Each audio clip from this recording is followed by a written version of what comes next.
Mm. wisdom is in trees. Mm. Where do I go to find images of woman made? Where do I go to find images of woman made?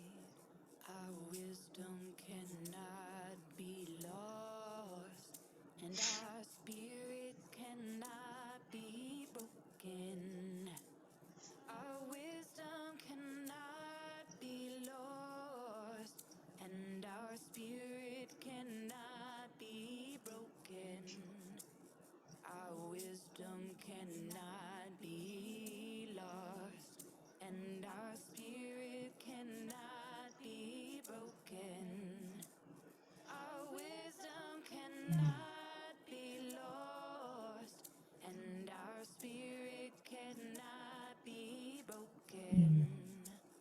Awaken to your power.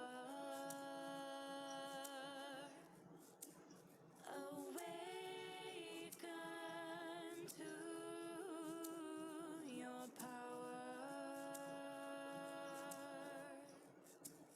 Awaken to your power. Awaken to your power. Where do I go to find images of woman made? Where do I go to find images of woman made? Our wisdom cannot be lost, and our spirit cannot be broken. Our wisdom cannot be lost, and our spirit cannot be broken. Our wisdom cannot be lost, and our spirit cannot be broken. Our wisdom cannot be lost, and our spirit cannot be broken. Awaken to your power. Awaken to your power. Awaken to your power. Awaken to your power.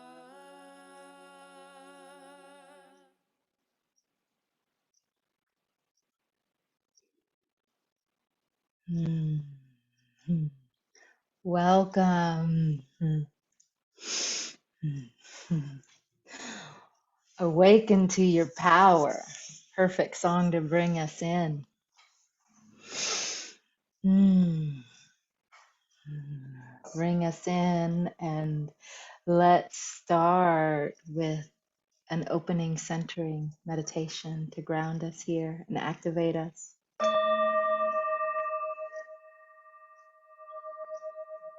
Mm. So, as we feel ourselves arriving in this space, I invite you to sense and feel that you're opening our sanctuary and you're stepping into a transformative portal to amplify and to ignite our powers as creators, as manifestors, so that we can create our lives, our outer lives that reflect our innermost desires. So let's shift where your attention has been and even where your attention is now. And I invite you to take a moment and clear everything to one side, as if you're creating space so that you can arrive here. So you can shift from wherever your attention has been, off your to-do list and all the things and taking care of other people. And so you can bring your attention here, 100% right here, and turn your attention back inside yourself and feel yourself arrive here in this moment.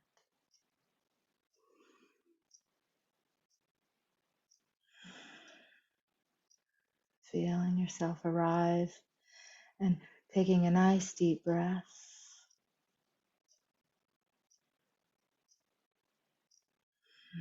As you breathe in, feeling your lungs with life force energy, breathing in gratitude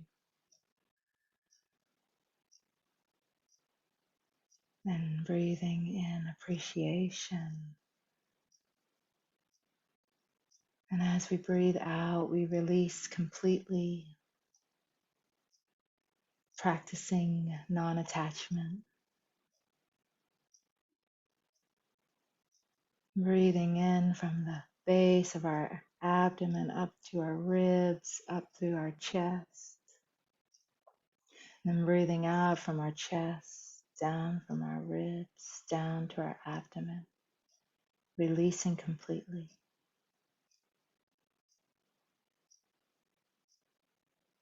Breathing in gratitude, exhaling, practicing non-attachment, arriving here. And as you breathe in, breathe into the center of your body and let your body move. Let your body move and breathe and shift as you shift your attention and shift your awareness, bringing it back inside yourself, bringing it into the center of yourself, creating this awareness in your dantian. And breathing in who you are when you feel the most alive, when you feel the most authentic, when you feel the most invigorated. And breathing in who you are when you feel the most capable and resourceful and empowered. And breathing into that part of you that loves courageously. And breathing into that part of you that knows you are worthy and knows you are enough. And breathing in to that part of you, to the center of your being, and start to expand your energy and expand your awareness out through your entire body and to the edges of the room. And expand it even more as you connect to a higher power, to divine source energy. And feeling a sense of grace and awe at the splendor of the universe, and connect with it deeply, and connect with your intuition and inner wisdom. As you move into receptivity, curiosity, and wonder, feel and know that you are a powerful creator.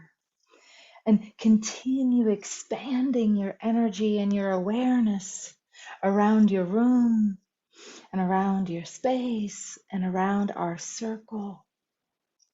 And as you do, you remember a time when you felt safe and loved, when you felt supported and seen, knowing you're not alone and you're connected to a much larger field of resources and support. And knowing in this field of connection, you have everything you need right here, right now, to realize your destiny and to live your greatest possibility. And so together, we say yes, yes, and thank you. And so it is, and so it shall be. Amen. Ashe. Aho. Mm, welcome. Let's go ahead and stitch in and check in and see how we are, what we're bringing into this sanctuary and portal.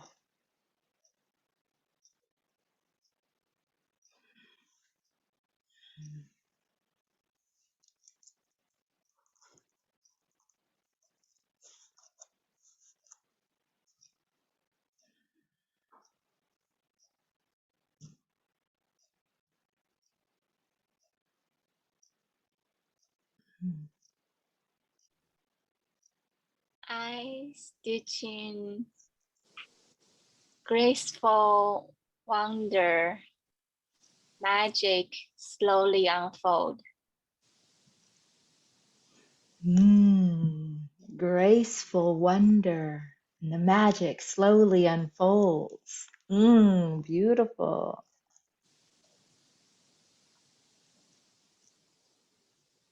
Oh, welcome. I'm stitching in with deepest gratitude. Deepest gratitude. Welcome, deep and reverent gratitude. Mm. I'm stitching in with joy and gratitude. With joy and gratitude. Mm. Welcome, joy and gratitude. Stitching in guidance. With guidance. Welcome, guidance.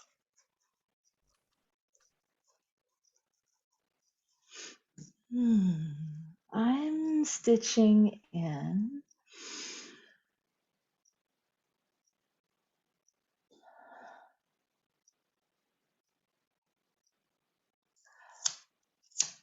wonder and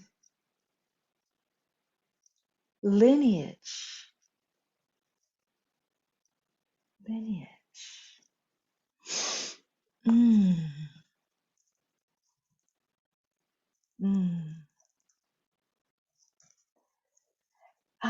Well, welcome. We have a lot of appreciation and magic and deep, deep joy that will guide us in our session. So I invite you to get your oil so we can anoint ourselves. I'm going to work with this beautiful oil that our beloved Daisy blended. She's been making a lot of oils, holy oils, and anointing oils lately. And she gifted me with this one. So I'm going to bring my appreciation. So take it, pause, breathing in, receiving the aroma, the blessings, the plant medicine, the healing, the tradition of anointing.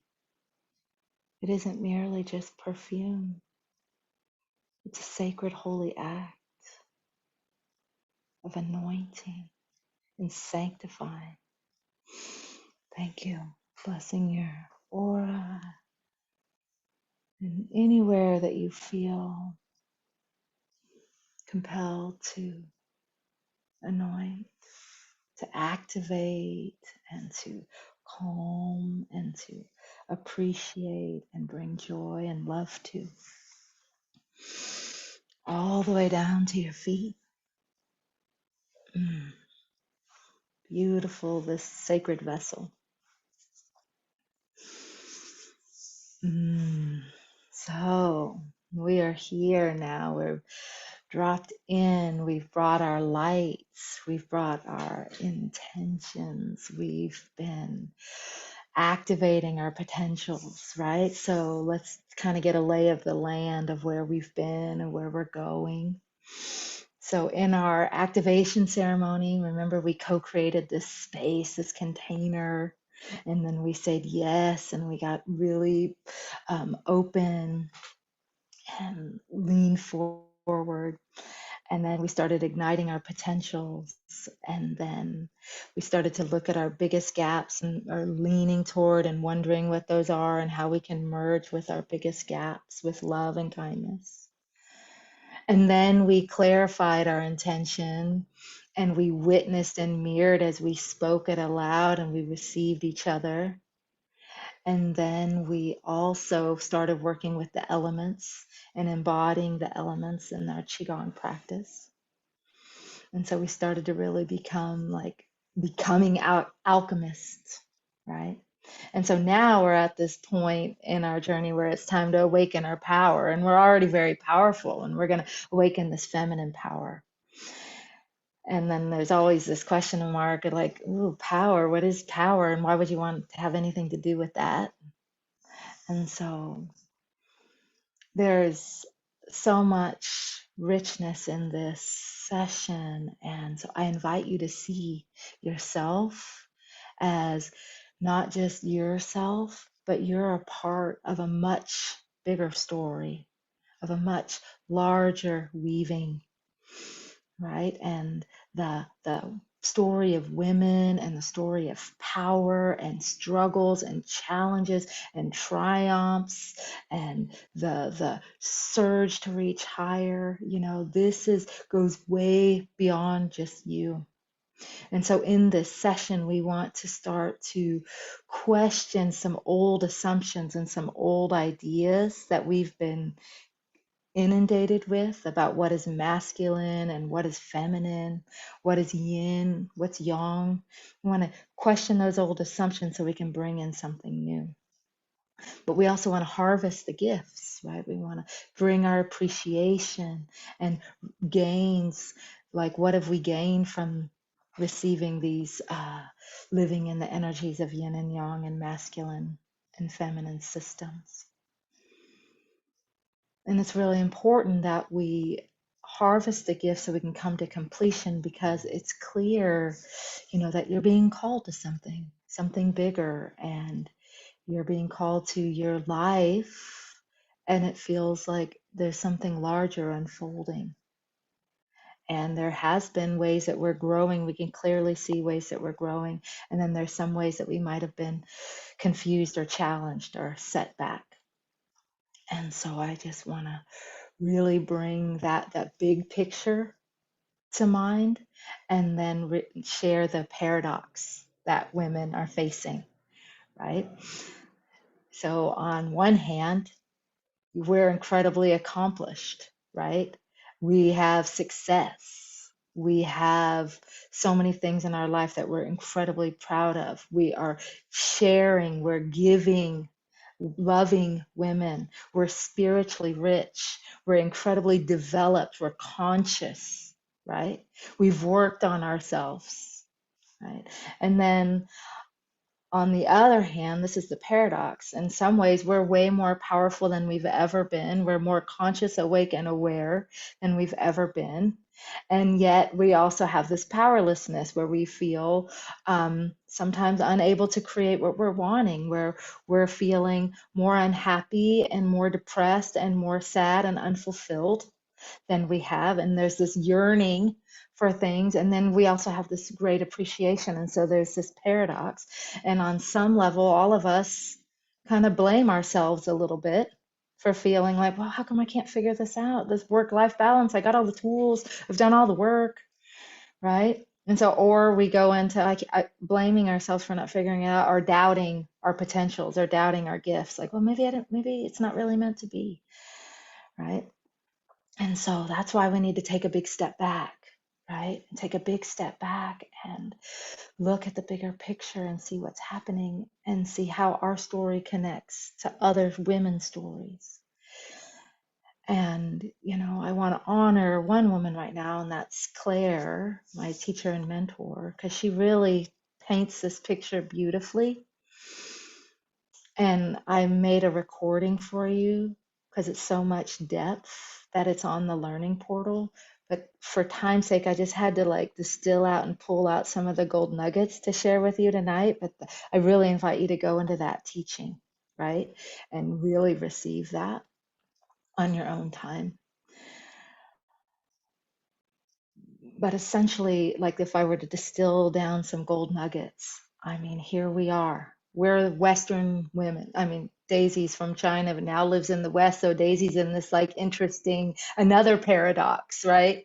Yeah, we, each of us have paradoxes within paradoxes. But yeah, so here we are. We're autonomous. We're free. We're independent. We're powerful. We are the most autonomous, free, independent, powerful generation in ever recorded history. This is us. We're who we've been waiting for, right?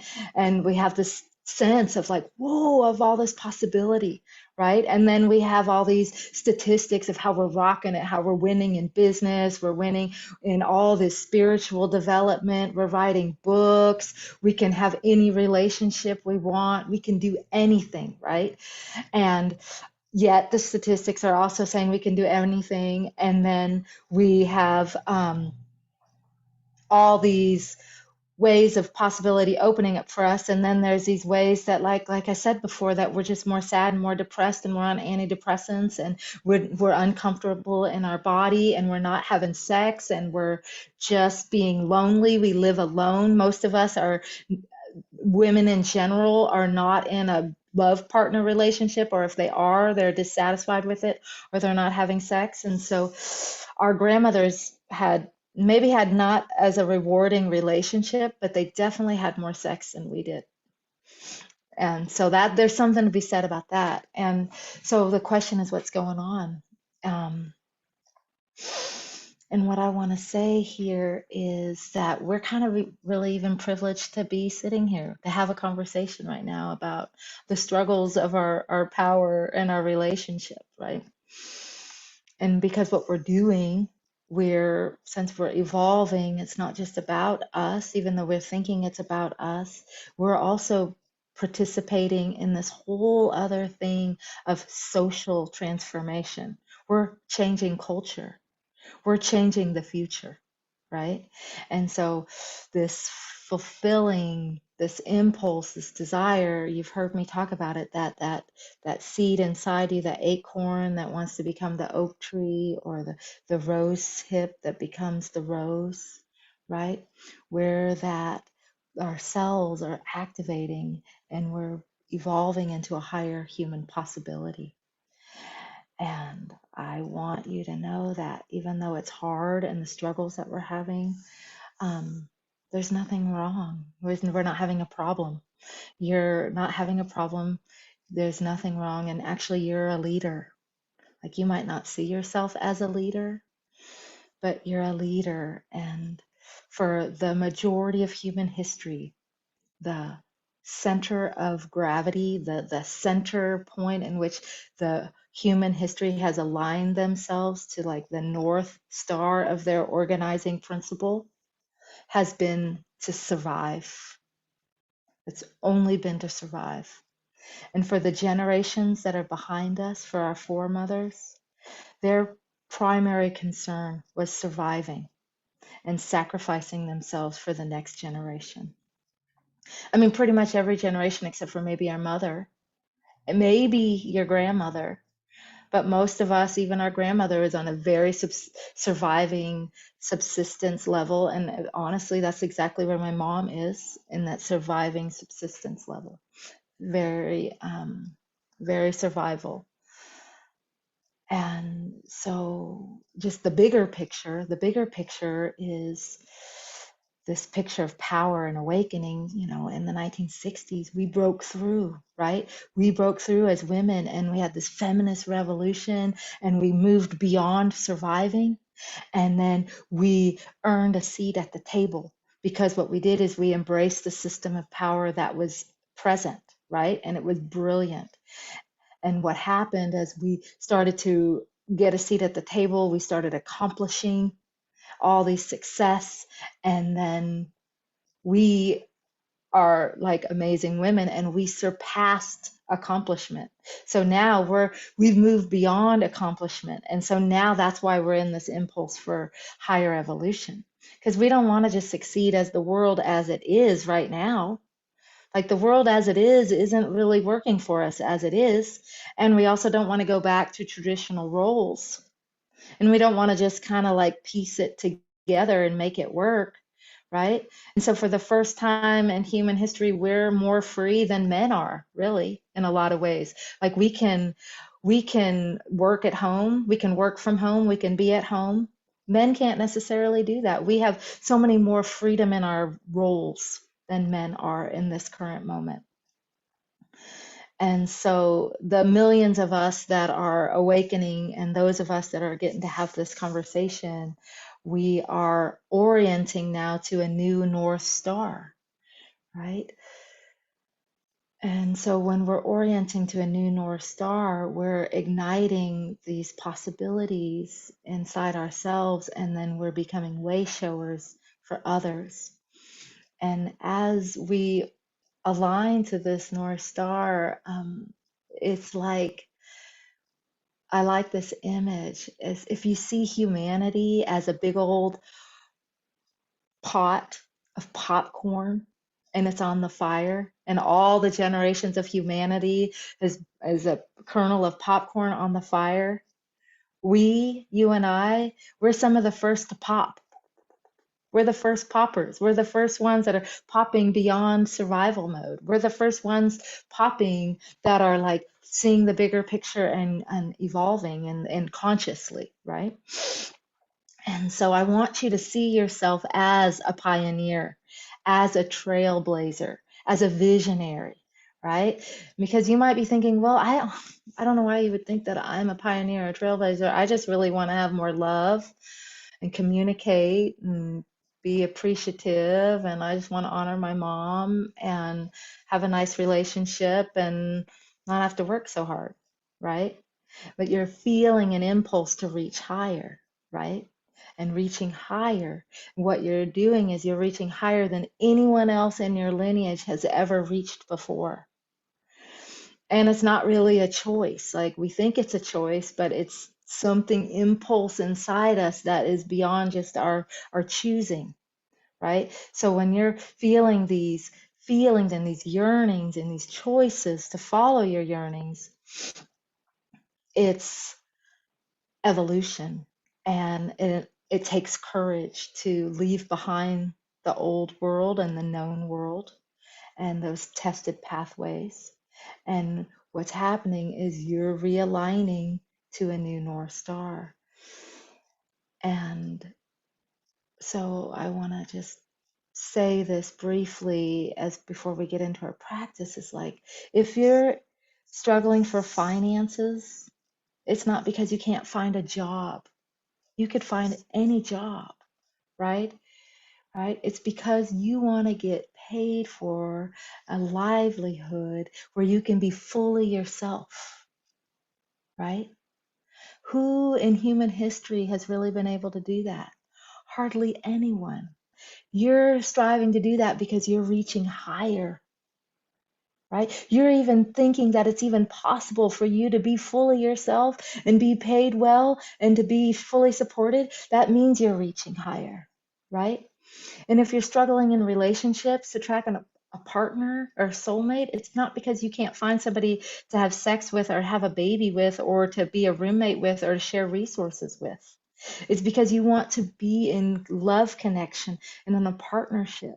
And when you look at human history, who really ever had that type of relationship? Kings and queens were married just for political things. Even the powerful people weren't free like we're free, right? And because you're feeling that, like it's obvious you can do that because you're reaching higher. And also, if you're struggling like with health and your health challenges and your self-care, it's not just because you can't take care of yourself. It's because you're such a loving, compassionate person that your sphere of care is bigger than just yourself and your family. Now you've extended yourself to take care of needs of other people. You're holding space for other people. But You weren't able to do that before. And you're prioritizing other people's needs. And you're serving them at a higher level because you're opening up and you're reaching higher, right? And if you're struggling to figure out what you're doing and to find your purpose in life, it's not because you can't do anything. It's because you can do so many things, because you're good at so many things and there's so many options, right? The world that you're trying to create and that reality you're trying to create actually doesn't really exist. You can't go onto Craigslist and find how to become a feminine power coach and to empower people. It's not on Craigslist, right? I can't go to the want ads and find this. We're creating this, right? Right? And that's why if you can create it, that means you're reaching higher.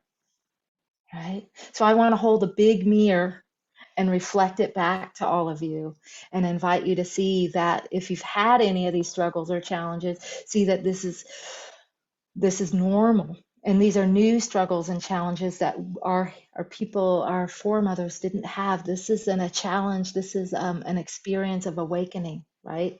And the blessing is that we're here together and we're in this resonant field. And so we're learning how to cultivate this kind of power and these kind of conditions so that it can sustain us and nourish us so that we can reach higher, right? I want to invite you to see yourself as this community of pioneers. You're a pioneer. You're a trailblazer, right? You're marking the path for those that are going to come after us, for all the women all over the world, and really for humanity, for all our brothers and sisters and mothers and fathers, for all of humanity to walk. We're walking this unknown pathway, and you're marking the trail. And you're helping everyone orient to a new North Star. So that's what we're doing. That's what we're doing. We're reaching higher, we're marking a new trail, and we're orienting to a new alignment. I feel excited about that. So one of the first shifts we have to make is if we're going to activate our feminine power is to if you've been doing this, please just stop blaming yourself for the struggle and don't see the struggle that you're having and just as a personal challenge that you're having. There's nothing wrong. And just as it would have been absurd when you think about the settlers that have made the trek from, they came over across the ocean and then landed in the East Coast, and then they made a trek across the Great Plains. They're pioneers, and it would be absurd to be like, you're doing it wrong. You had to walk back. You don't know the pathway. Oh, you had to backtrack. Oh my gosh. Yeah. I mean, they might have said to themselves, "Oh my God, I'm doing it wrong. What am I doing?" But it's absurd. They were forging a pathway. They were creating it, right? So that's what we're doing. We're creating it. And so I invite you into just a meditation now where we can have a visceral experience of seeing ourselves as a part of this larger story.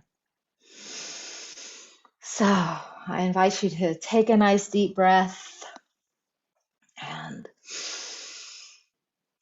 feel yourself becoming a part of a weaving, a part of a tapestry of humanity, and to gently close your eyes.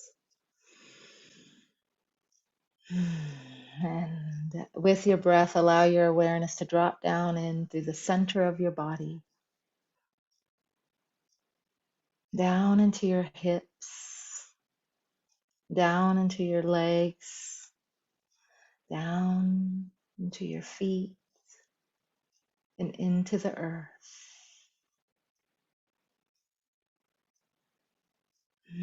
The story, your story of awakening into feminine power began a very, very long time ago. It began billions of years ago with the emergence of the Big Bang and the whole universe emerging, coming into existence. The planets and the stars and the cosmos and the earth going through this process for billions of years. And then millions of years ago with pre-humans, the emergence of our ancient ancestors. And now if we can imagine lifespans as they are today, there would only be really about 2,100 generations back to the beginning of human society and human culture. 2,100 women behind you from the beginning of time. I want to invite you to imagine your mother behind you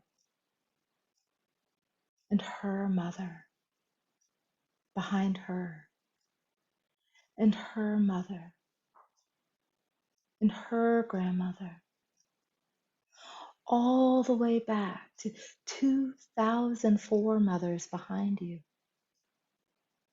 You've been in a room with 2,000 people. That's something you can imagine. Being in a room with your four mothers. And now I want you to fast forward into recent stories where if you can imagine yourself floating above the earth and you're looking down 35,000, maybe 50,000 years ago. And this is our most recent chapter, the beginning of modern human culture as we know it. This is the moment when our ancestors began to formally bury their dead. They began to create artwork. It was the beginning of human civilization, of our culture. And from a cosmic perspective, this is just a second ago. And so allow your awareness to expand all the way through your matrilineal, your matriarchal lineage to your earliest foremothers. And this is where your most recent story begins. And for every woman, pretty much everyone except maybe your mother, and if you're lucky, your grandmother, the North Star of her entire existence, her entire life, was to survive and to sacrifice herself for the next generation so that the next generation could have a better life. There was no choice about whether or not to have children. There was no birth control. The entire context of her life was tending to the next generation, to keep them alive, and for the hope that one day of a better life, for an easier life. And so she could pass on the chalice from one generation to the next generation, passing the chalice to her daughters, daughters, daughters, daughters. And you, your life, the freedom that you have to reach higher and to explore and to step into a higher possibility for your life was the greatest aspiration for these women who've come before you. This is what they sacrifice for. That one day my daughter and her daughter and her daughter would have a better life. Maybe freed up from just surviving. Maybe able to step forward. Maybe able to develop her gifts, her intelligence, her creativity, her sovereignty, her voice. To step into her vision, her authenticity. So whatever your relationship with your mother was or is, whatever your relationship with your foremothers and grandmothers, whether it's positive or negative or neutral, Let's acknowledge that we didn't get here in this moment by ourselves, and that we stand on the shoulders and we stand on the blood and the sweat and tears. We come from their bodies, from their wombs, from their hearts, from their prayers. You are the momentum of that sacrifice. You are the momentum of that love, of that care, of that devotion. You are the fulfillment of the dream of a better life that they've strived for, and they have passed you the chalice. You are the recipient of thousands of years of momentum, and you have an opportunity in your lifetime to actualize your gifts and your talents and your voice and your vision, and to pass this chalice on further. And I invite you to imagine your children or your nieces and nephews, if you don't have physical children. Just imagine the next generation, and that they're in a critical turning point, and that the stretch of the journey that you're now traveling, that you're navigating with this chalice in your hand, is probably the most significant in all of human history. And that the choices that you make are going to shape the future for the generations to come. And we feel the privilege, and I invite you to feel the privilege of this new struggle to reach higher, to go inward, to actualize, and to become a pioneer, to become a trailblazer, and to step forward and find your voice, and to step up and step in at this new level. And I invite you, while we're in this field of connection, to show your love and your appreciation for the women who are behind you, and to sense and feel the generations that are in front of you and that will come after you.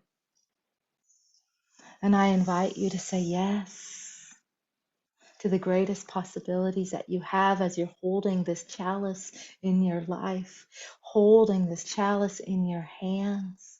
Together we say yes. We say thank you. So it is. So it shall be. Mm. And as you're in this space, in this contemplative space, allow yourself to just continue seeing yourself in a part of a much larger story, expanding outward and seeing your history in a larger context. As you're holding this chalice, remembering your mothers, imagining the future, sensing and feeling your power, and seeing yourself in this much larger context. And now let's kind of have a little further discussion about the last 5,000 years, where this whole context, where the systems and structures of patriarchy and masculine power system really gained a footing, because all of that emerged at a time when the goal of life and the objective, the entire objective, and remember that North Star, was to survive. And so the masculine system thrived. And when you look at everything through this lens, you can see that the power system that emerged at the time, in the context of the time, met the needs of the time. Right? That's what the masculine system is really good at. It's really good at building infrastructure and organizing things in our external world.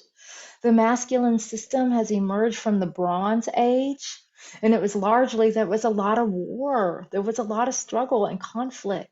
And in human society, like I said, it was about survival. But if you met somebody outside of your tribe and you didn't know who they were, I mean, there's a sense of they might kill you. Maybe you might kill or be killed. It was brutal, right? We don't want to sugarcoat the past and just think everything in the past was better, right?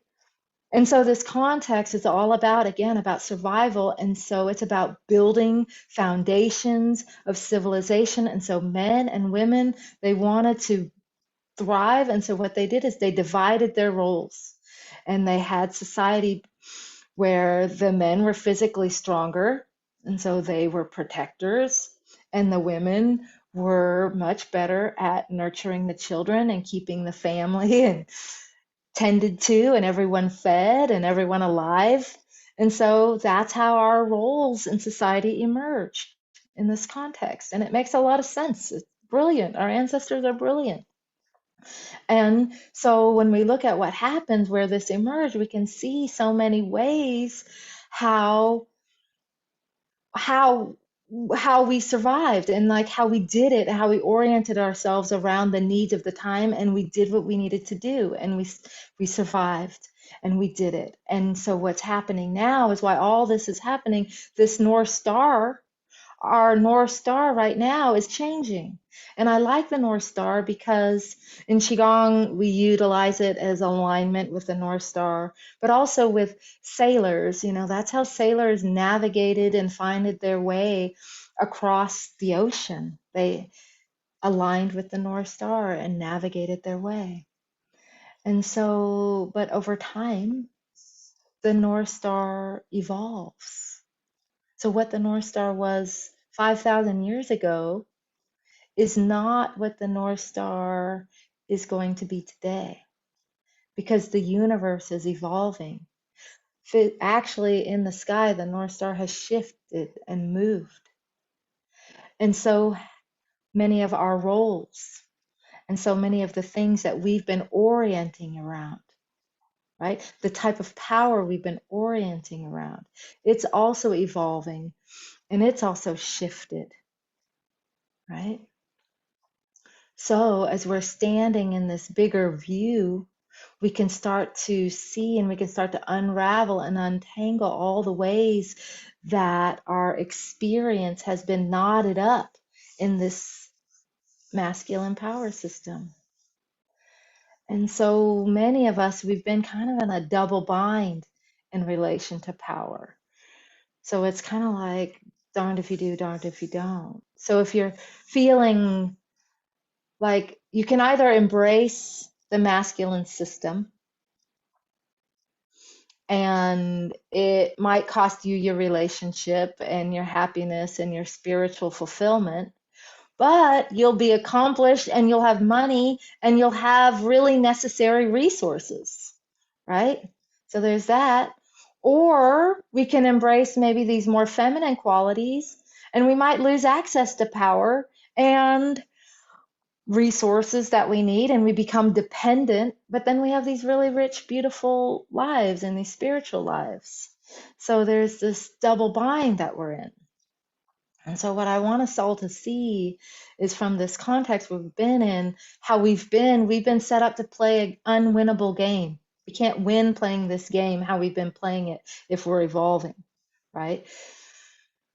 So I want us to be able to see these double binds, and then I want us to be able to be aware of the ocean that we've been swimming in, so that we can become aware of it, so then we can start to question, and we can start to reimagine and re-envision our relationship to masculine power and feminine power, and these energies and these ways of knowing and these ways of being.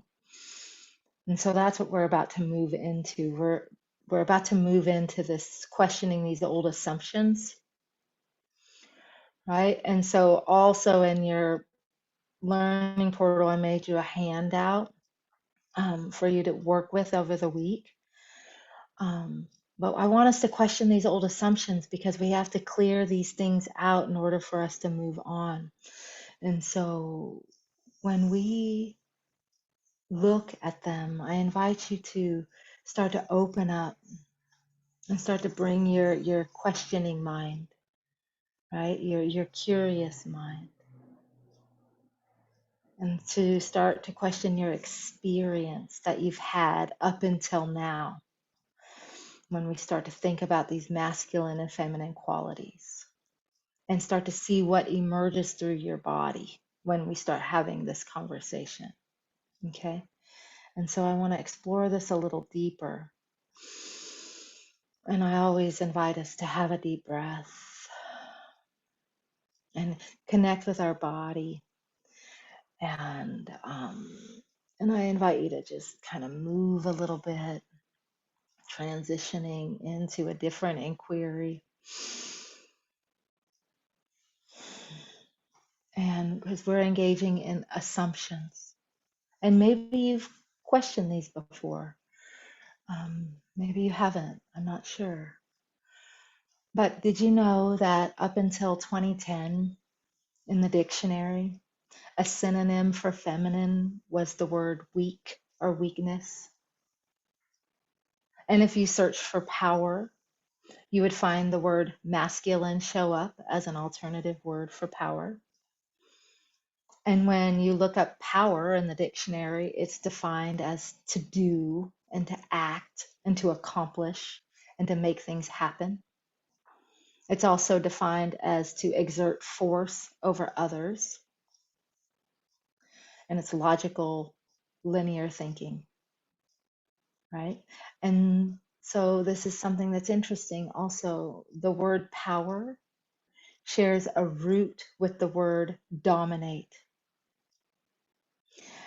And the word power is the descendant of the word pot. And pot is a Sanskrit word for pati. And pati means master or husband. So the word power and patriarchy come from the common root, right? And so the etymology of the word power, the origins of the word are linked to notions of domination and control. And I'm naming this to help us see it and kind of unpack this double bind that we've been in around power, right? Because on one hand, feminine is a synonym for weak or weakness. And on the other side, masculine or power has implicit undertones of domination and control, right? And so there is like, oh, maybe we can start to see why we as women might have been a little ambivalent toward power. And we might have also been feeling powerless when we're accessing feminine qualities, when we're thinking it's weak, right? And so, right. And so then also thinking about, well, if you've been accessing feminine qualities and maybe you've had some results leaning you toward where you want to go and maybe not, partially because we want to unpack our understandings of this. And so I want to see what has been shaping us, and this underlying assumption about the constructs about power has been shaping us our entire lives. And so we need to create something new. And we want to presence this new thing, and we want to presence what has been holding us and shaping it and bring clarity to it so we can close it and then we can transform it. So here's the practice. This practice is about commonly held assumptions about masculine and feminine. So I'm going to invite you to go a little bit on a journey into your self-awareness and your own experience and your own relationship with these words and what the masculine energy feels like and the feminine energy feels like. And I just really want to open it up that we're getting curious about what emotions are evoked or what physical sensations you have in your body or just what images start to come to your mind. Because I'm going to guide you through this practice and really staying open with curiosity and question and get curious. What has been your experience up until now? So let's start with masculine. If you have your journal, you can write down some notes. The handout will help you in the weeks ahead, right? look at the relationship to masculine energies and the ways of knowing and the ways we've been orienting and the ways we've been creating up until now. And let's just notice what's evoked. And when you think of the word masculine, and you hear me say it, what's the first thing that comes to your mind? Just notice masculine.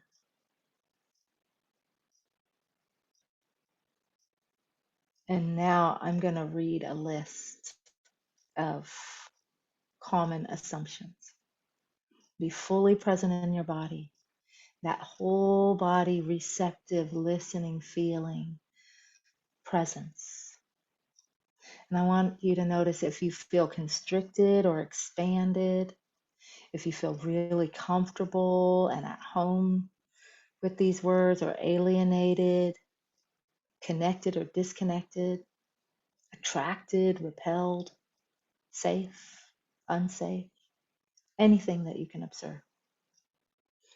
So these are the masculine or yang qualities. External, mental, doing, goal, separate, structure, control, angular,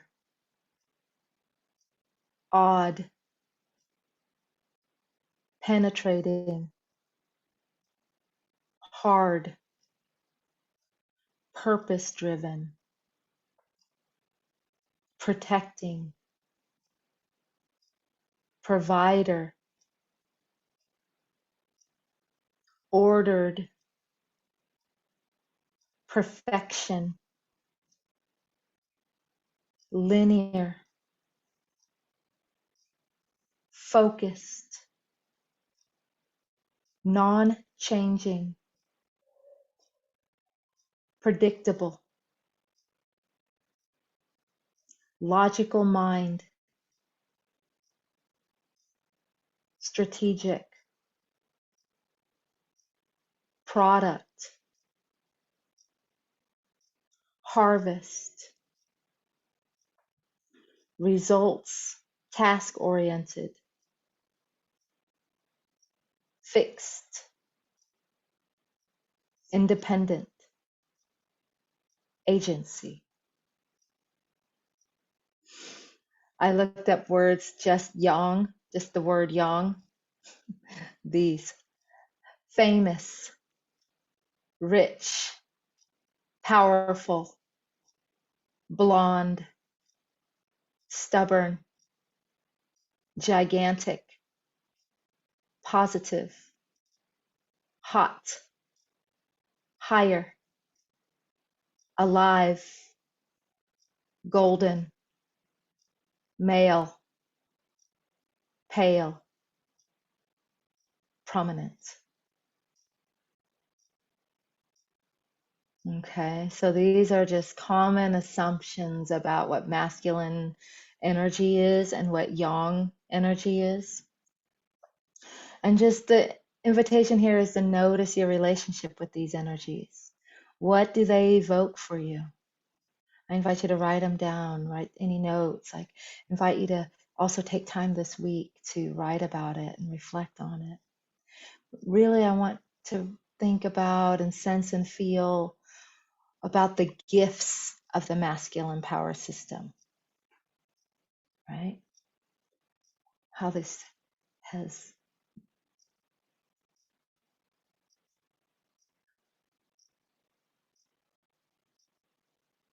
right? And so how has the masculine power system gifted you?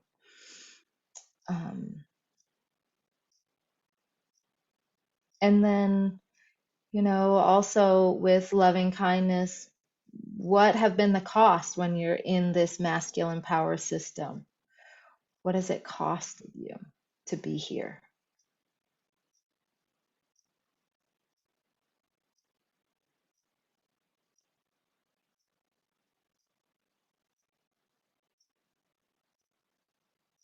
It's really important to know your own personal experience.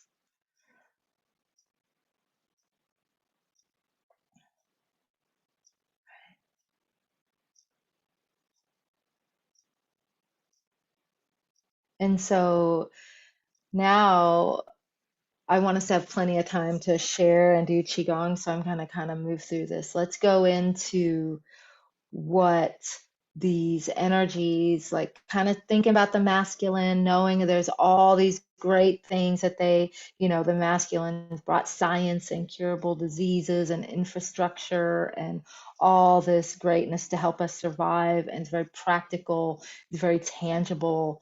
There's nothing wrong or bad with the masculine power system qualities. We're really exploring your experience with the systems. And there's obviously empowered and disempowered expressions of these qualities. But in essence, the essence of the system is that it's good and useful, right? And we use the masculine system throughout our lives. And so let's go ahead and honor that and shake that off. And let's explore the feminine, what your relationship to these feminine qualities have been.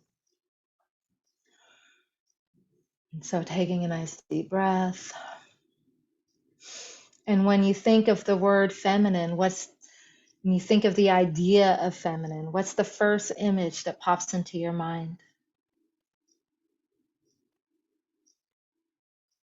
And just notice it, sense and feel it with your body.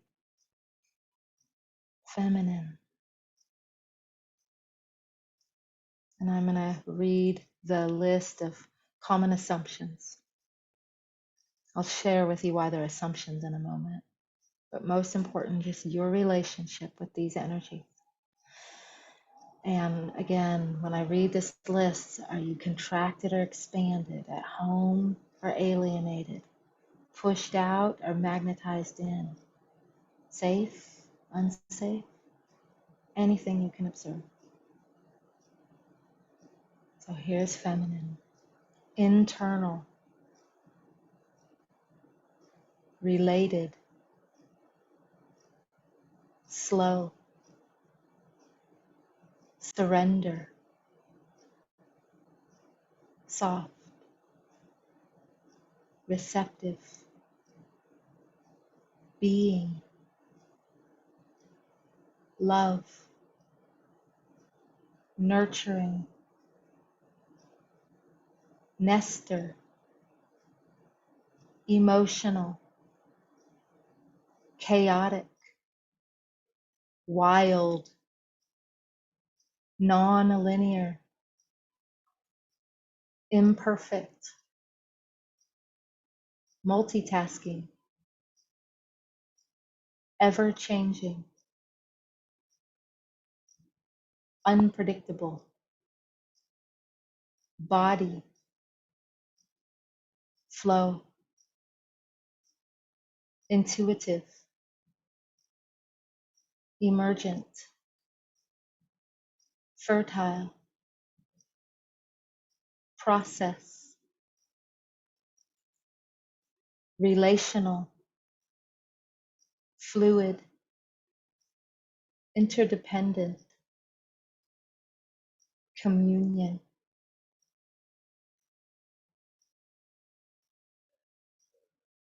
And I looked up the word yin, just yin,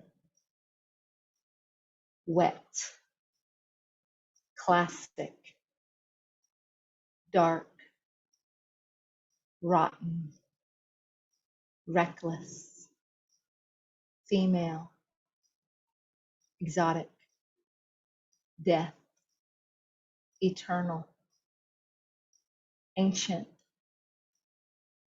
delectable, deep, different.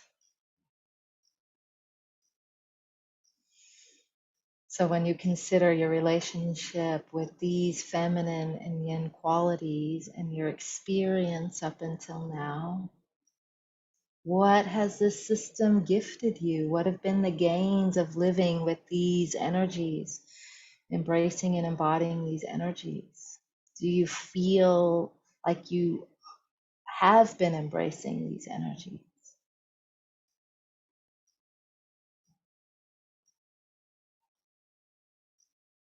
So, what have been the gains and the ways of living your life that you can appreciate?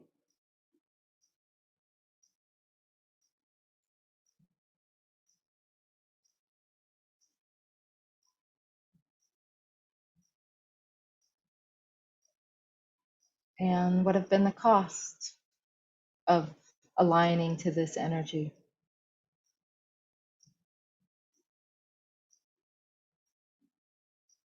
What has it costed you when you're in this feminine state?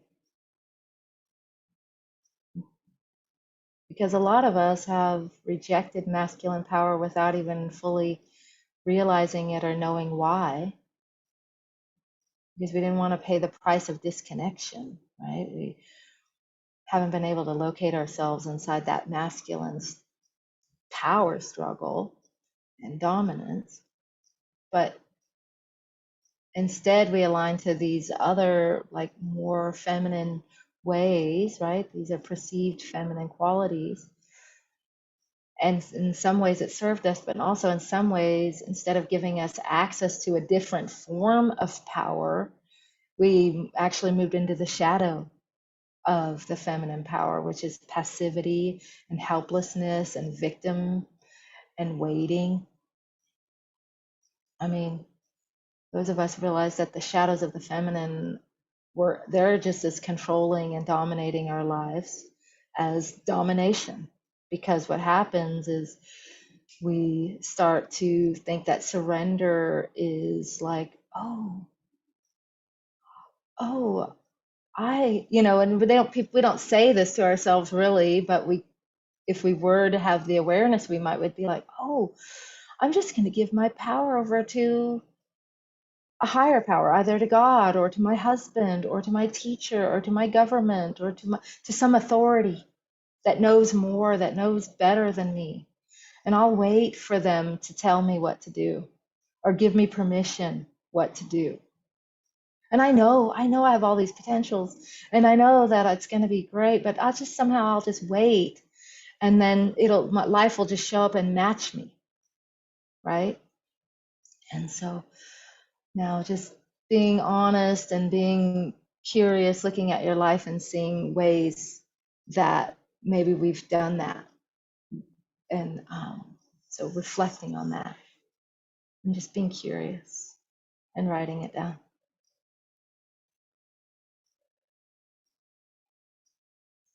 And in these reflections, what we're doing is, again, is we're making this visible so that we can complete it, right? So we can create a new story. But what have been your judgments up until now? Has one of these systems been more comfortable for you to be in? Is one of them really familiar? Is one of them less familiar?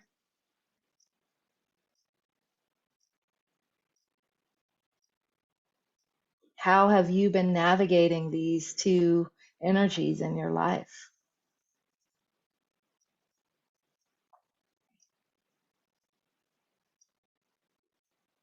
I should say, I invite you to realize, like, no one really knows or agrees exactly what masculine and feminine is, right? So these are just common assumptions. And so I just want to, like, preface that. But it's more important that this is your relationship, your life experience to these qualities. Okay. So I take a deep breath and let this kind of sink in and integrate, and invite you to come back to this practice over the week and write about it in your handout. It's in there, and in the recordings, it's in there so you can hear the words again. And I know the first time I just kind of breezed through it, but then when I sat with it and really started to unravel, there's interesting pieces in there that I bet you'll find. And so When you think about our activation ceremony, we were tilling the soil, we were activating the potentials, we were waking up, right? And so now where we are is we're kind of pulling, because when we were activating the soil, we were also planting seeds and activating our seeds. And so as gardeners, we've now got the soil, this creative, beautiful container. You've got this intention, right? So now there's some things that are growing in your garden bed that aren't serving you. So you got to pull them out, right? So that's what we're pulling out. We're pulling out these weeds. We're pulling out these old ideas about masculine system. We're pulling out these old ideas about feminine system. And so that we're pulling all this stuff out so that we can create space to create a new story, right? So you can cultivate a whole new story about power.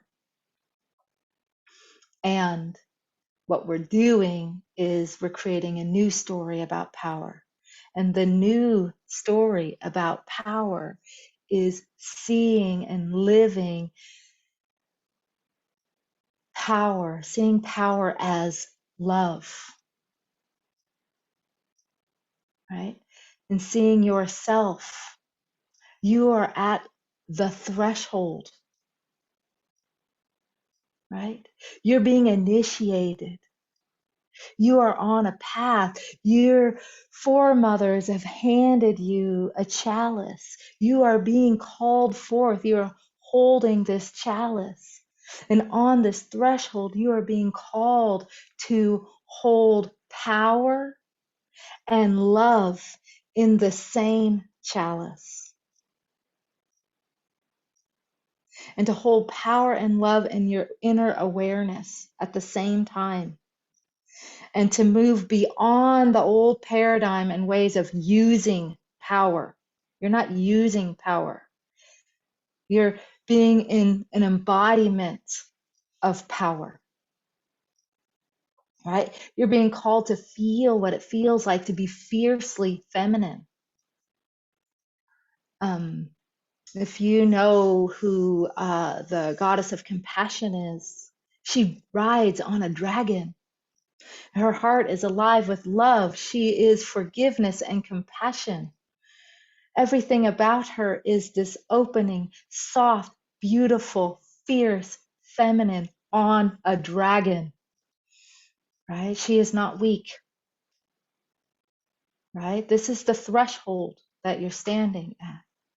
So the invitation, you're being called to feel what it feels like to be fiercely feminine and to recognize that you are not the power, to understand that you are the vessel of the power. You are the container of the power for the power to flow to you and through you, right?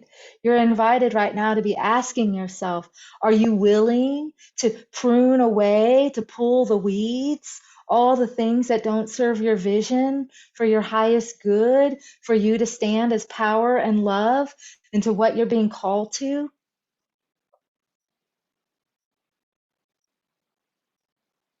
And you're asking yourself, are you willing to gain more clarity, to be in alignment with what is actual and what is real?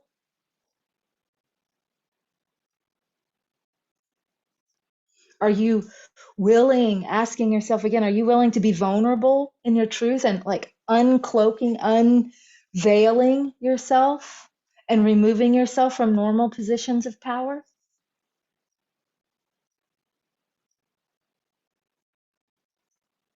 Are you willing to be a trailblazer, a pioneer, an innovator of new systems and new paradigms that step beyond old ways of thinking and doing?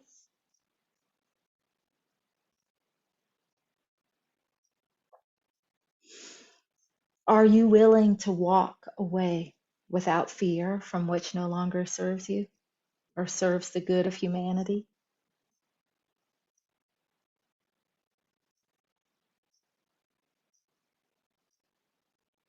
Are you willing to walk as love, an embodiment of power and love?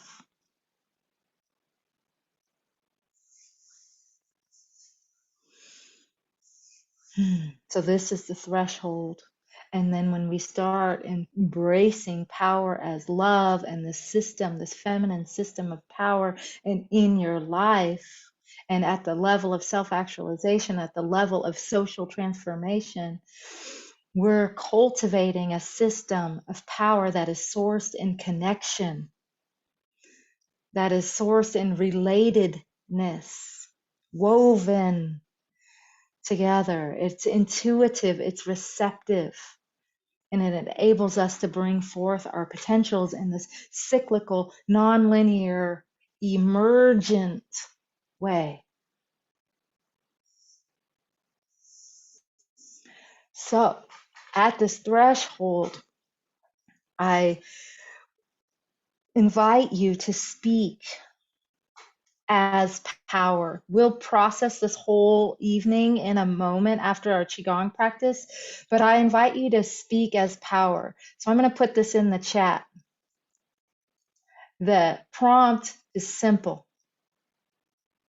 It is,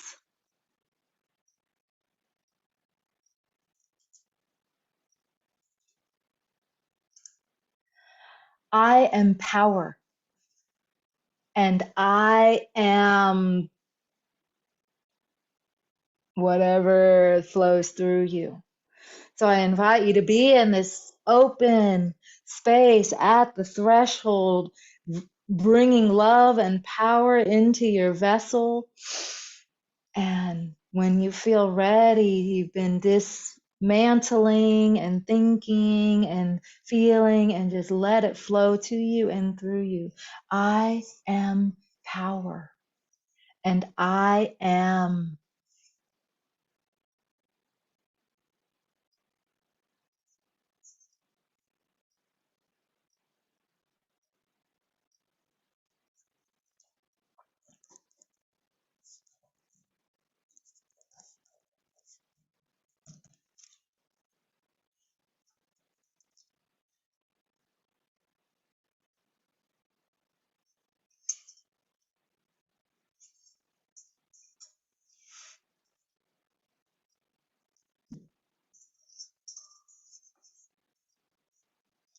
Who's willing to share their power first?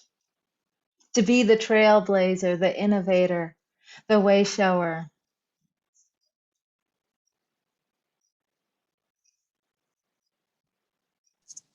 I'm ready.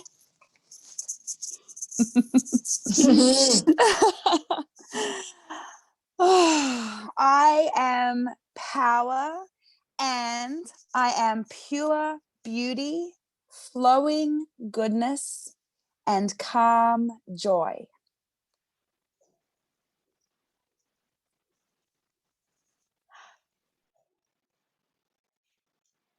I am power. I am ready. I am pure beauty, flowing goodness, and calm joy. Woo! Power. I don't know where my dinger went. No dinging. But we'll just have to power you up with our hands. Beautiful.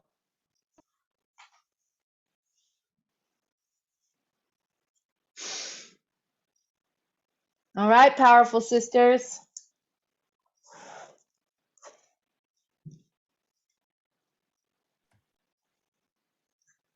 I am power and I am free. I am here. I'm wild. I am ready. I am love. Mm. I am free. I am here. I am wild. I am ready. I am love. Woo! Power. Nice. Nice. Mm.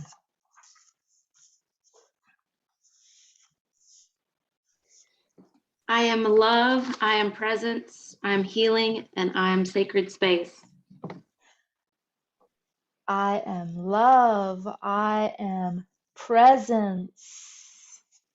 I am healing. I am sacred space.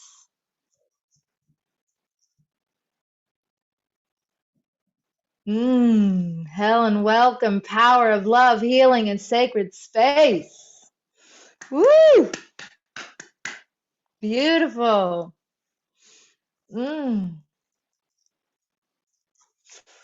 All right, Daisy, let's hear your power. It's a working process. Let me Of read course. it. I am power.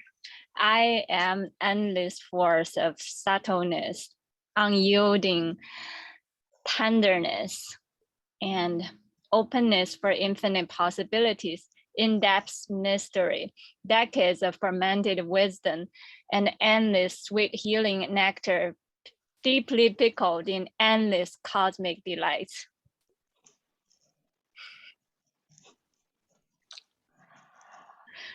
Well, welcome. I didn't catch all that, but I can sense and feel this power of this endless force of subtleness and tenderness and healing nectar and cosmic delights. Hail and welcome power. Beautiful. Woo! And so this is what power, this is what feminine system of power looks like. And this is what awakening is like. You feel the chills. We sat up, we all smiled, we all leaned forward, we all celebrated, right? And we talked about root words of things. In the English dictionary, there's not a word for this feminine system of power, right? But well, there is one. There is one if you kind of change it a little bit, and that's magic. Magic is the closest thing to this, right? Because the word magic means to harness the forces of energy. And so that's what we're doing. We're harnessing the forces of energy. And as Qigong practitioners, as alchemists, as awakening women, as we're connecting to this feminine power, when we work with these practices, this is what we're going to continue to deepen in and cultivate in the weeks ahead. We're going to move out of controlling. We're going to move out of passivity and waiting. And we're going to move into creating, and we're going to move into embodying love. And so what starts to happen when we create with this feminine system of power is that we move into a flow. We move into presence, we move into connection, we move into growth, and we move into an experience of support and impact. Then we're able to step higher, right? We're able to reach higher. We're able to continue. We're able to pass on the chalice. So now that we've activated our power, let's practice. We're going to practice our Qigong. And we are going to, it's going to be about 25 minutes. I don't want to be quick. There's just a lot to do. So in full disclosure, we're not going to do each movement for a long, long time. Although to really amplify power, that's what we would do. One little preface, well, I can do it while we're standing up, is that 5 elements is what we work with in this practice right here. 5 elements has a flow, right? We're talking about masculine and feminine energies. The flow is the feminine. The 5 elements also have standing postures, and they're called postures of power. And these are yang. They're static, they're fixed, they're strong, they're powerful, right? And so we're going to do the 5 elements in the flow, and we're going to hold the masculine version of it. Okay? So I invite you to get a sip, find your feet. I'm going to turn on some music, and we're going to practice.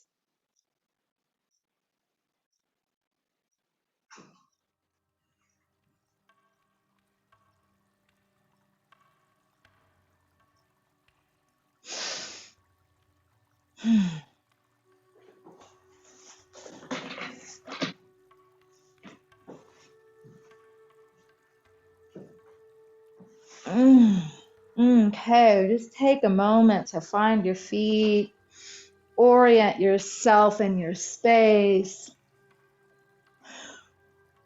Really bring your awareness to your body, to your breath, starting to activate your senses. What do you see in your space? What can you smell? Can you still smell that oil? What can you taste in your mouth? What can you hear? Can you feel your clothes? Can you feel your feet on the floor? Taking a second, orienting yourself. And I like to wave my hands through the air, through the chi field, through the quantum field. It helps me organize my mind, organize my space, prepare for practice. So I have a very intentional practice, potent and subtle and soft practice. And so once you start to feel yourself arriving, then you're ready to pull yourself in. Pulling yourself in, drawing your hands in, your feet in, drawing yourself together, and give a humble bow. Empty your cup. Empty your chalice. Let your love go. Let all your thoughts go. And I'm going to move quickly tonight. So letting go of the I'm not getting it. Letting go of if I'm doing it right. Letting go of having some experience. Just letting all that empty out onto the floor so that you can be an open and receptive vessel.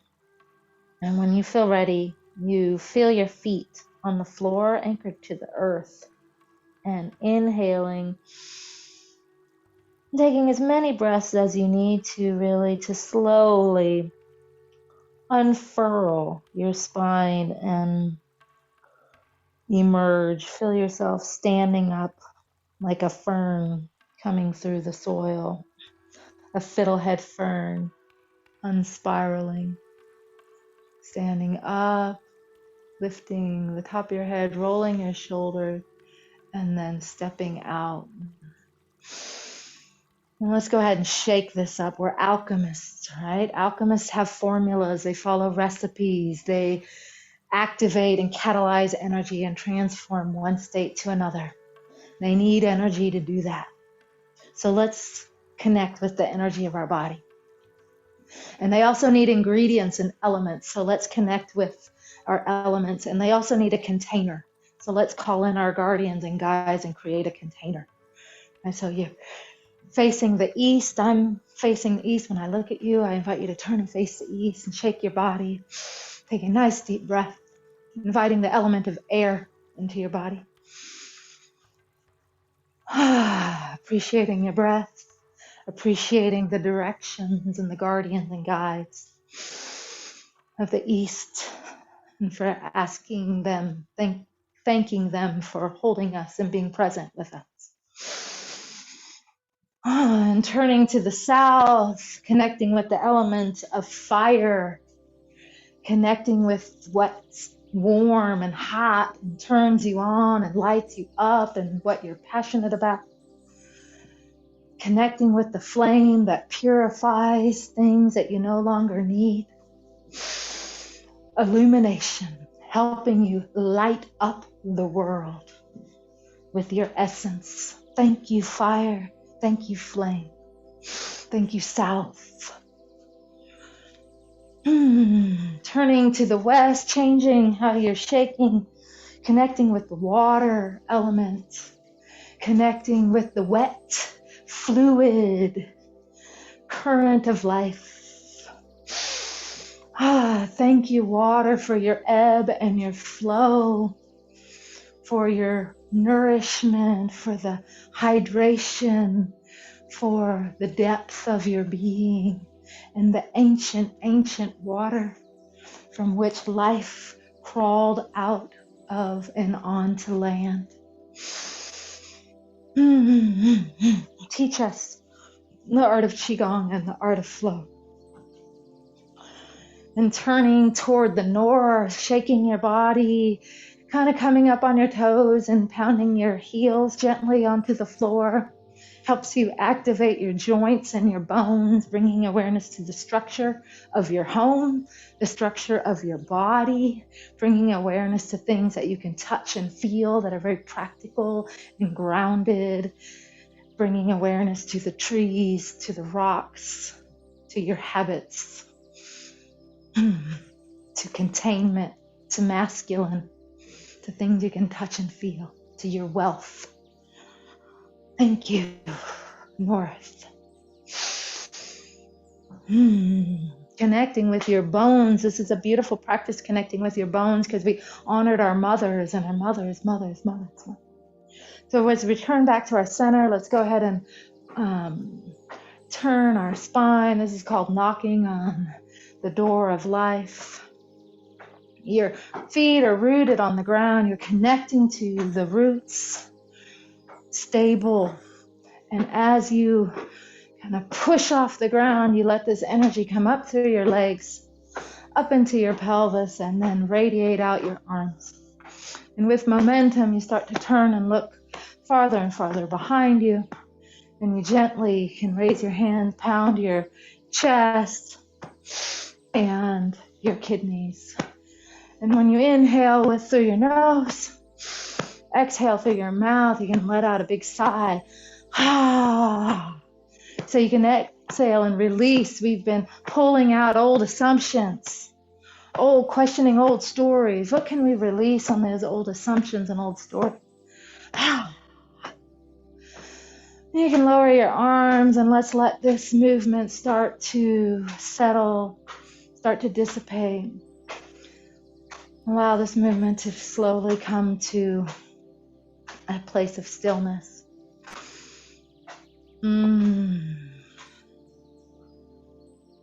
Until you come to stillness, a still point. Sensing and feeling, even though your body's moving, there's so much still moving all around you, through you, and in you, activating your energy and your awareness. And then let's also go ahead and activate our chi channels a little bit more, pounding your chest.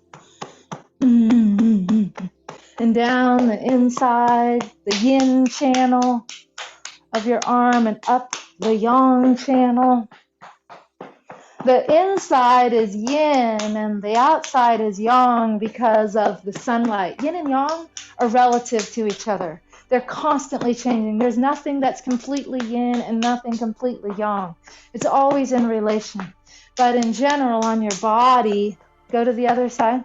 The yin side, because it's the front, is yin because it's vulnerable, right? When we walked on all fours, when we were down on all fours, on our hands and knees, this part was toward the ground. This was shaded. Our back part was in the sunlight. So our back received the sun. So that's why our back side, the outside of our body, is yang. It's less vulnerable and it gets the sunlight. Remember, one of the words was light, golden, sun. Pounding your chest and then your belly. Beautiful. And then your kidneys. Your kidneys. Beautiful. And now down your hips. Down your glutes. Down the outsides of your legs. Again, the outsides are yang. You go down. The insides of your thighs are yin. Following this pathway from your kidneys down the outsides of your legs and up the inside. Up across your pubic bone, across your abdomen and bladder. And back to your kidneys, and one more time.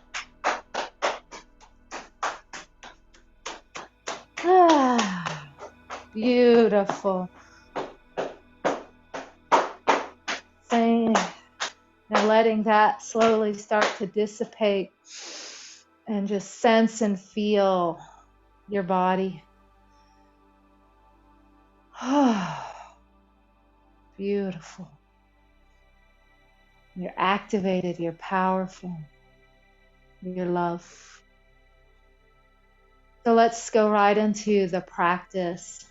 And when we're going into the practice, you're going to scoop down, making a big ball. I'm going to stand a little bit closer. You don't need to see my feet so much.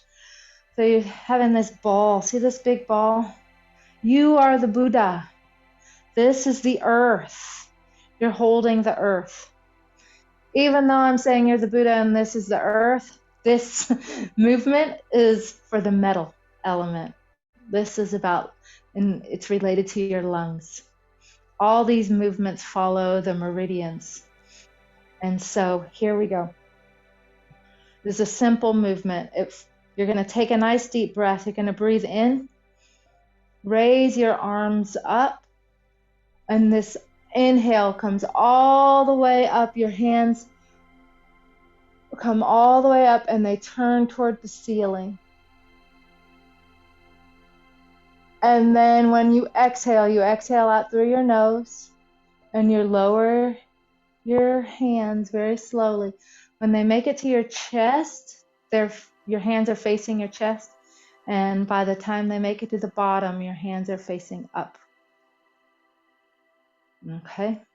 So inhale. At the top, there's a little pause. And then exhale. Your hands float down so slowly. And at the bottom, there's a pause. Breathing in. Sensing and feeling your chest open. Sensing and seeing how you're open. You're looking up at awe and wonder. Up. Opened.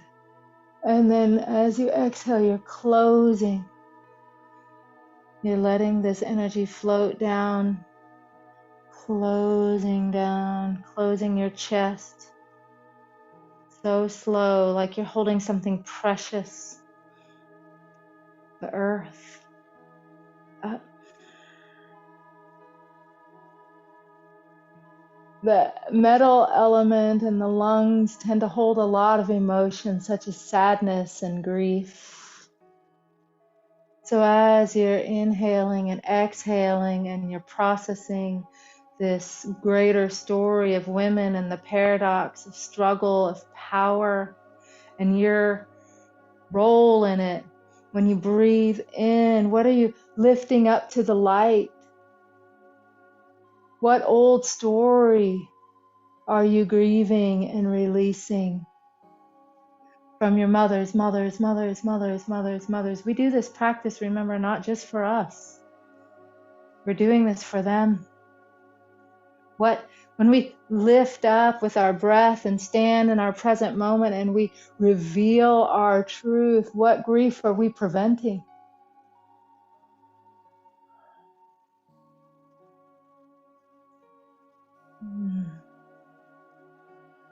One more in silence.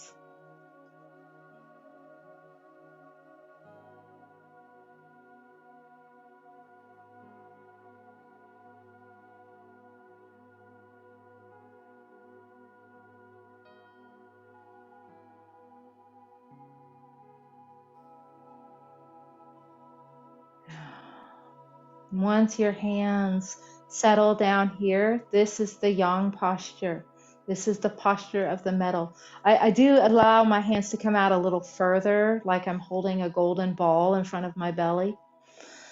And I like to think of it, because it was always told me that I'm holding the ball, but it's easier, it's way easier to hold it if it holds you. Let this golden ball be here and let it hold you.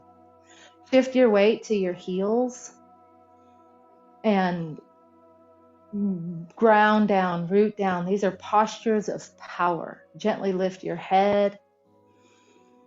That breath we practiced last session, the ocean breath or the wave breath, breathing in from your abdomen, up to your ribs, up to your chest. And then from your chest down to your ribs, down to your abdomen.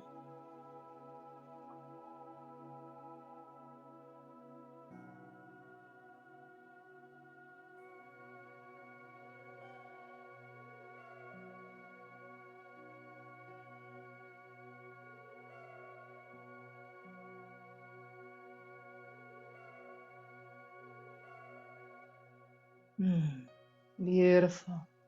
Let's transition to the next element, which is water. Gently bowing forward, hands sweep forward. Backs of your hands meet, and then you spine wave, roll up. Your hands come to just in front of your heart, opening your hands as you exhale and bend forward. This is the fountain. Inhaling, spine waving up, gently opening at your chest, at your heart, and then exhaling forward. This is the water element. The color is blue, very fluid, soft.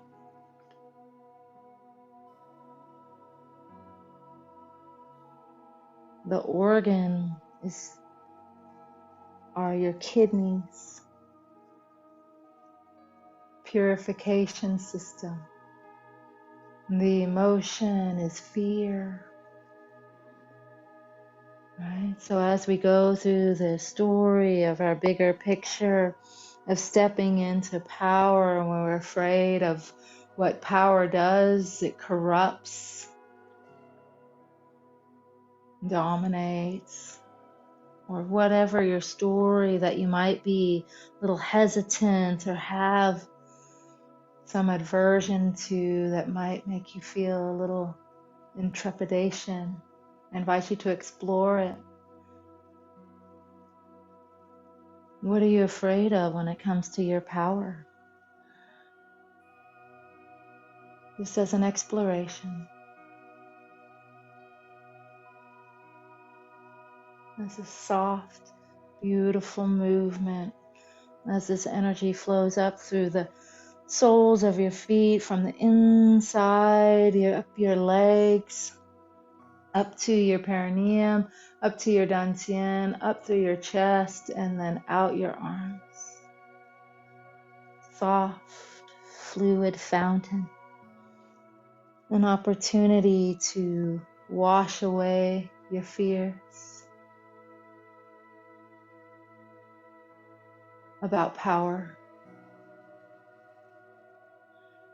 One more time. Okay, yeah, we're one more time. And so as your hands float down,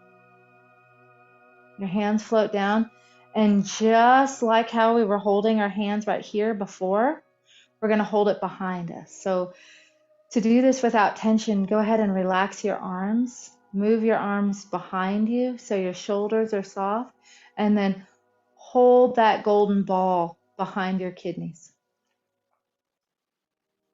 So it looks like, yeah. And so from here, direct your breath down into your kidneys.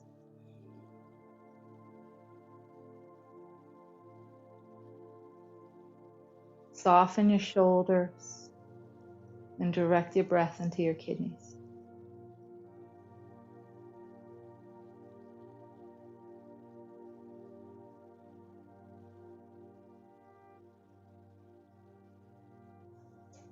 Beautiful. Bringing your hands back to the front will become wood. The water feeds the wood, so your hands are in the front. This is our original stance. Nice deep breath in, and then exhale, and then rotate to one side. Now draw the energy up this side, up from your roots, up through your trunk, up through your branches, up to the top of your head. Return back to center. Exhale and blossom. I need to step back so you can see me. Bringing your hands to the center, turning to the side. Inhale, drawing the energy up through your roots, through your trunk, up through the top of your head to the tip top of the tree, and then open. wood. And which way are you growing? What's growing in your life? Turning one more time on each side, drawing the energy up to the top of your head, back to center. Open.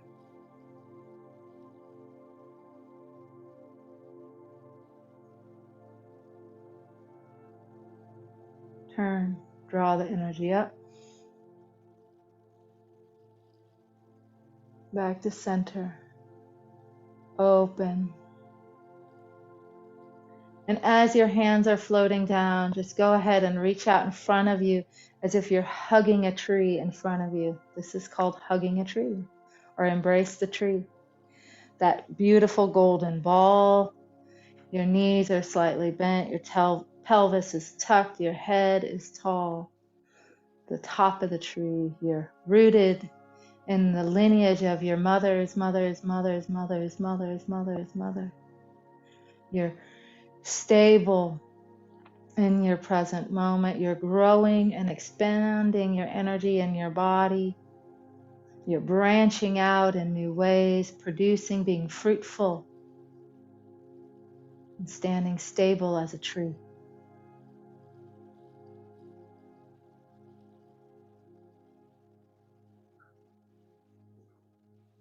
And now from here, we're going to transition.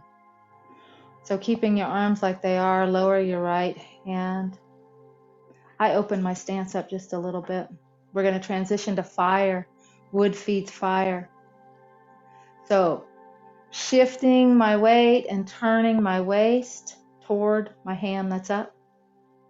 Switch my hands. This is called wave hands or cloud hands. So you switch your hands, you shift your weight, you turn your waist. Beautiful. Switch your hands, shift your weight, turn your waist. Switch your hands. This is the element of fire. This is the element of joy, the emotion of joy and love in its refined process. But when it's not refined, this is anger, well, more like hatred, apathy. In what ways has this system of power that you've been working in or being controlled by stealing your joy? What way is it bringing you joy? Switch your hands, shift your weight, turn your waist. Exploring the system of power, this bigger story. Exploring your intention, how this fire can fuel the joy and burn away this old system that you don't need. Okay, returning to center, both hands. This is the stance for this. Your hands are forward. I'm going to come closer so you can see my hand. Okay, your hands are in front of your chest. Your elbows are down. Your palms are up. This is called holding the golden chalice. So the energy is coming up from the heavens and it's pouring down into this cup. And then it's pouring down through the meridians, down from your hands, down into your heart. Your knees are softly bent. Your elbows are in. Your palms have a nice openness. You're like an antenna, or you're an aligning to the North Star, to your new North Star. And now this love and this power energy is pouring down into the palms of your hands and finding its way into your heart, and then ultimately through your entire vessel, and then ultimately into your life and all the things you touch. Breathing in and drawing in this golden heaven energy, this love power, as you hold the chalice, as you become the chalice. And now letting your hands float down. The last element of the night is the earth, and this is the pebble in the water. So as you take a nice deep breath and then exhale, let your hands float forward as you bend forward with your exhale, and then as you inhale, draw the energy into your dantian. You will make waves. This is you. When you exhale, this is the earth energy. You're a pebble in the pond. You're sending your thoughts, feelings, ideas, actions out into the world, making waves. And then as you inhale, you're reaping the karma. You're drawing in the results. You're sending love and magnetism and compassion and empathy and forgiveness out into the world. Delighted ecstasy and receiving it.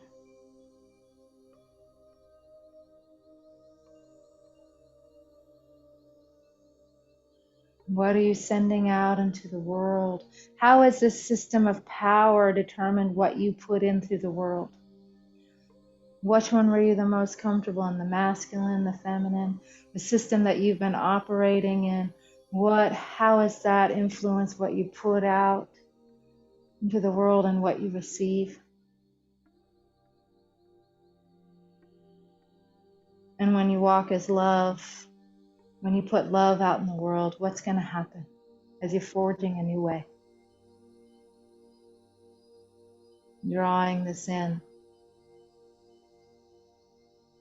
And now to do the posture, the power posture, draw your hands up in front of you and actually turn your hands over.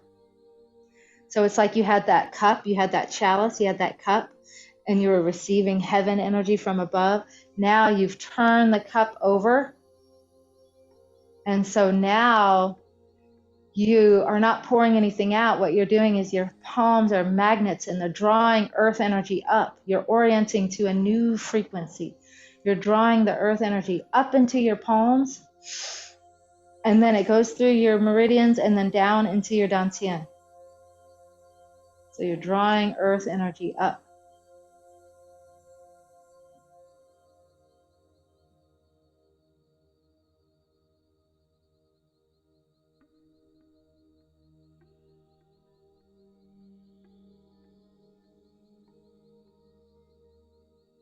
Feeling yourself draw this earth energy up. Draw it into your dantian. And now we're going to reach up, pulling down the heavens. And as you pull down the heavens, as you let your hands float down, start to feel and sense this as an integrating movement. Integrating our conversation. We're going to do several breaths like this. Integrating your lineage from your mothers. Integrating what you're passing on through you, even though you don't know what it is yet. Still just integrating, incubating it. Integrating what you receive from your inquiry of these feminine and masculine power systems. And now as you integrate this in, we're going to draw it to your belly and we're going to dance it out while this song is on. Listen to the words.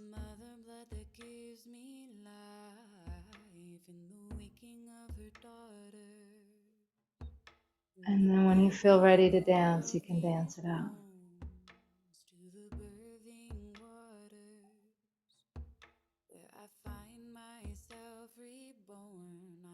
I'm going to turn it up.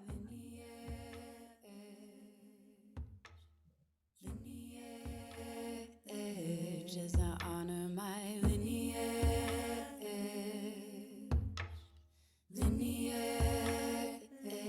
as I honor my lineage,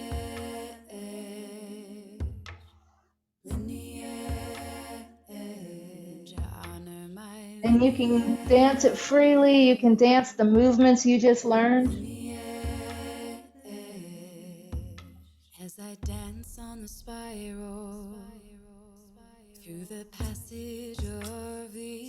lights with the wisdom of the cycle and the mother blood that gives me life, in the waking of her daughters and the bearing of these bones to the birthing waters, where I find myself reborn. I honor my lineage, lineage. I honor my lineage, lineage. As I honor my lineage, lineage. I honor my lineage, lineage. As I dance on the spiral, dance on the spiral. As I dance on the spiral, dance on the spiral. As I dance on the spiral, dance on the spiral. As I dance on the spiral, dance on the spiral. Find myself free. As I dance on the spiral, dance on the spiral, dance on the spiral. As I dance on the spiral, dance on the spiral.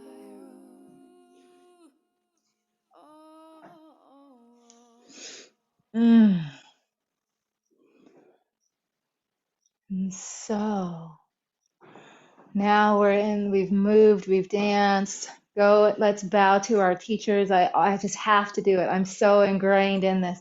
So we brought our hands to our dantian, bring that beautiful lineage song, that rhythm, dancing on the spiral, knowing you're part of a deeper, far more vast, rich story. That it's not just a question of domination or weakness. It's a question of how do I walk as love? And so you're bringing that into your body as you become the chalice, as you become the vessel, knowing you are not the power flows to you, and let that come into your body. And from there, we're going to complete this Qigong practice. And I always raise my right hand. This is masculine. Rise up, reach higher, right? Strive, thrive, survive, go, do it. We need you. And then boom, love, tender, compassion, nourishment, nurturing, joy, bringing it to your heart, letting your heart always lead you. Anytime you're lost, ask yourself, what would love do? What would love do now? And so bowing forward as we release all the directions and all the elements, and we bow to our teachers and our teachers' teachers and the teacher within. And we bow to our mothers and our grandmothers and her grandmother and her grandmother. And we bow to our daughters, the future, the descendants, and our daughters, and sons, and whole of humanity. To all the beings. Walking as love expands your field of awareness of who you're serving. You're serving them all. And when you're ready, take a nice deep breath. Draw it back into your body. And I invite you to come back and find your seat so we can complete this practice. Mm-hmm. Mm. Mm. So, oh, yes. Yeah. So this is what we're up to. This is what we're up to. We are, we're tilling the soil. We're remembering our lineage. We're honoring ourselves, who we were, where we've been, bringing completion and closing to that so we can be here and evolve, and we're tilling the soil and creating space for the fullness of who we are, right? And so I am so grateful, and I want to spend a few minutes as we stitch out, we can debrief and process what we received from this experience and share your new understanding of power and what stood out to you as we and then as we stitch out, and then if there's more, because we just practice, I know it's always there's more after a few minutes. After we stitch out, we can process a little longer. But if people have to go, they can do that.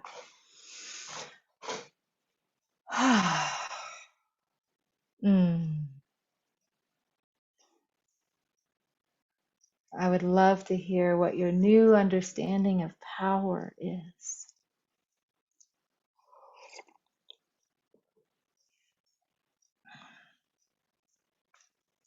or what stood out to you in our practice when you're working with the energies.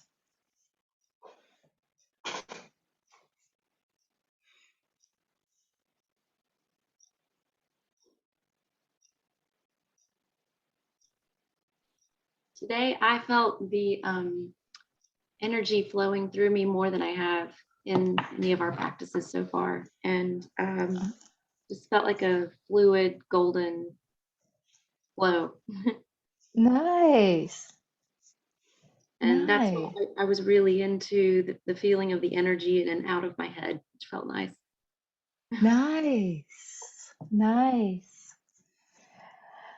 Yeah, and so I guess me asking about the experience of yin and yang, masculine energies, in a way that kind of puts you back in your head.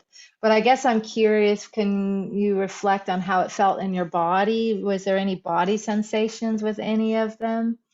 Any of the words or the sense of that practice? Yeah, I felt, especially when we were holding our hands out in front like this, I could Mm-hmm. feel the circulation of energy flowing through. And something else that we did, yeah, this one, The chalice. I could feel it coming through my heart. Nice. Nice. Beautiful. So you could really feel the standing postures, it sounds like when we pause and what got still. Yeah. Yeah. And then I also felt the fire too. That I felt that one a lot. Just my hands actually got really hot during several of the poses, the movements and poses. Nice. Nice. Yeah. Were there any old stories or anything that got disrupted in this session? No, I really enjoyed being out of my head. Nice. Nice. So you were in your body. Mhm. Yeah. Beautiful. Beautiful. Mm. Yeah, that flow felt really good to me too. I practiced a little bit before and I felt really, I did the same movement, but me practicing before by myself to hurry up and get here felt like going through the motions and being rushed versus when we were in it together. I was like, oh, let's just, oh, there's time. I should keep going, but I didn't feel rushed even though I felt like I moved through it, you know? It's amazing how you can practice something and it's so different, even if you practice it an hour before. I've been going hiking and spending some time in nature and practicing some of the moves, and had a pretty special experience the other day where I, I just, during some move or something, I felt like I needed to tilt my head towards the sunset, and I could just feel like I closed my eyes and I saw an explosion of white light, and then like it diffused into like purples and magenta and pink, and I just sat there and let it flood into my body. It was beautiful. Nice. Oh, that is beautiful. I can feel that too. Like, ooh. Nice. Thank you for sharing.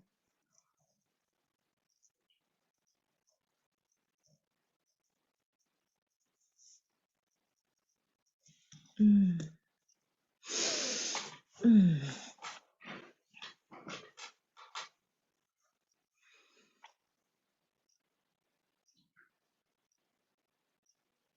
Mm. Who else would like to share what their new understanding of power is, or what they're experiencing in this practice, or if there was whatever came up for you? In the practice, I felt like I had created more space inside of myself. I felt like really open in the practice. And I think it's because I was very cognitive in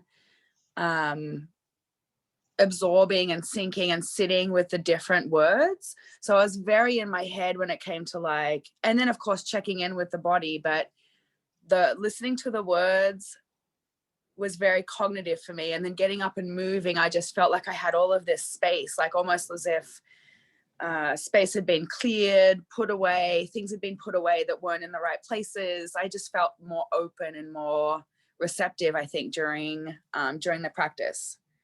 And I really liked that. And I did have the beginnings of some universal mistruths kind of start to show their, raise their ugly heads during the words and the descriptions. And so again, they kind of just began to come out, and just like, memories and like clips of childhood things, and the way that masculinity and femininity had been displayed in my family as I was growing up. And so it's just the beginning little blooms of those misconceptions, I guess, that, are so deep inside of me that it will take a few more sessions to really understand what was going on around that, where my parents were coming from, to continue to like, make me believe that those things were true and correct.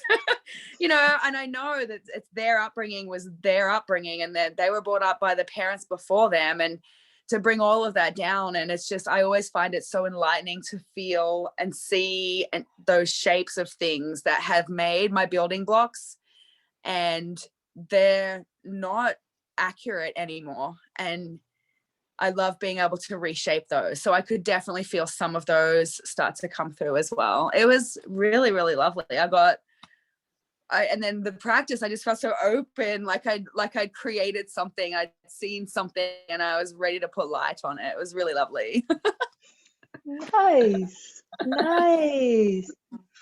Wow. I love hearing how you received it, how you like went through it with like your mind and with your body and your memory and your parents and your lineage, and then in the here now moment, and like we're pulling weeds, right? And so, and like pruning away things, and it sounds like you're doing that.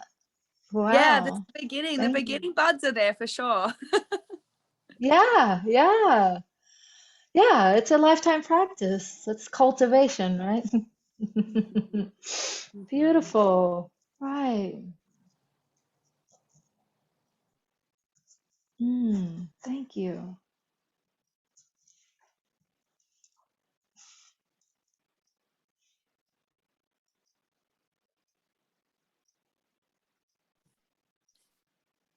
When we were doing the movement, like the fire, I really enjoyed that. Like I found myself really present for that.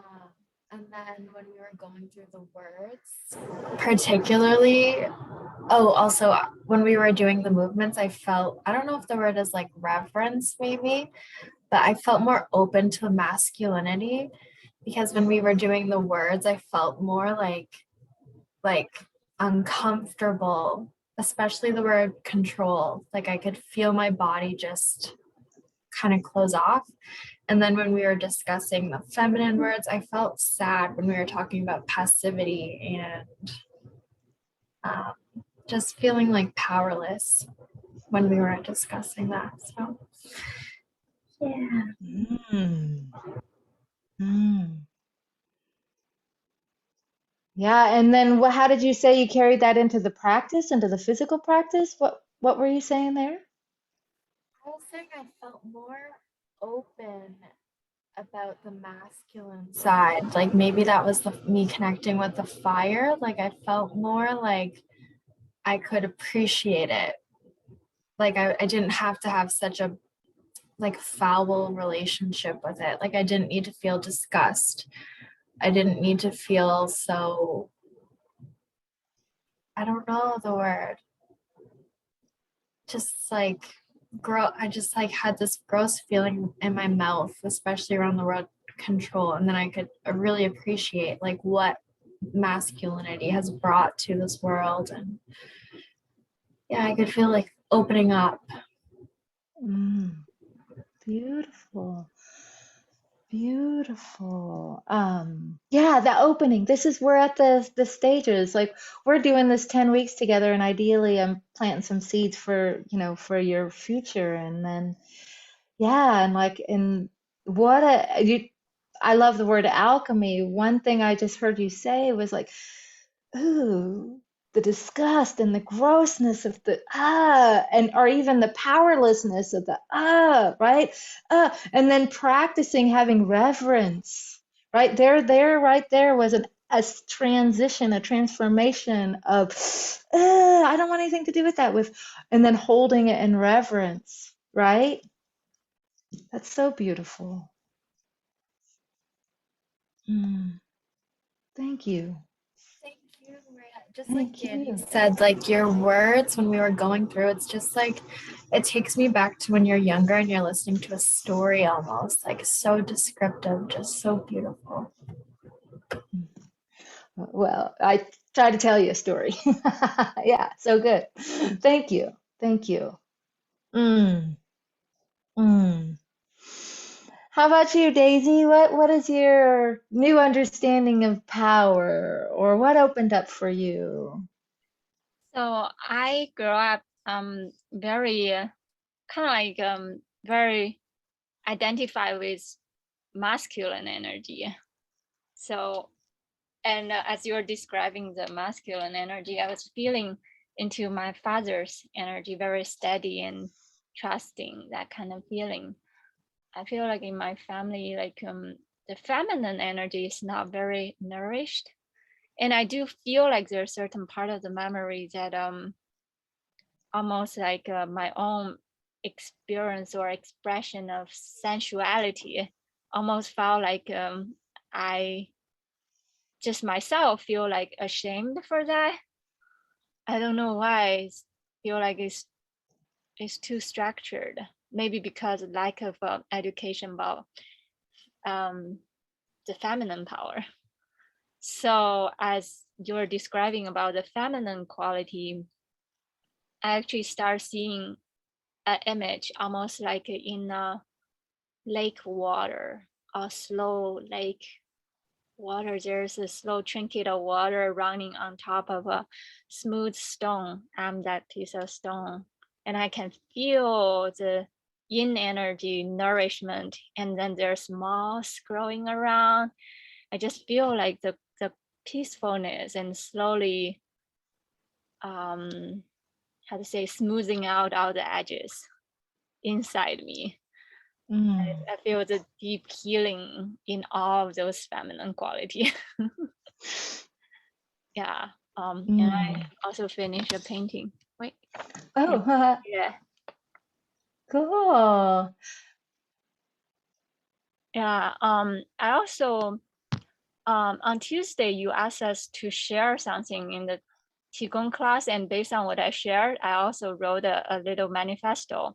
I don't know whether we have time. I can read it if that's okay. Uh-huh. Can we stitch out and then you read it after? Yes, absolutely. Just in case, and then yes, because I absolutely do want to hear. So we have space for that. Let's just do it after we stitch out. Yes. Okay, perfect.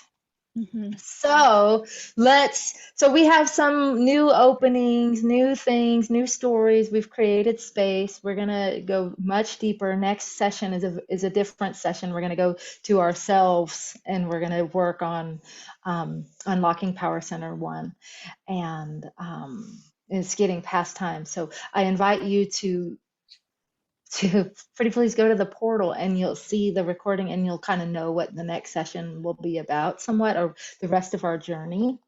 But for now, let's just be in this beautiful experience that we're in and that we created together. And as you breathe into the center of your body, as you breathe into your center and you breathe out to the edges of your body, breathe out to the edges of yourself, and let yourself take up space.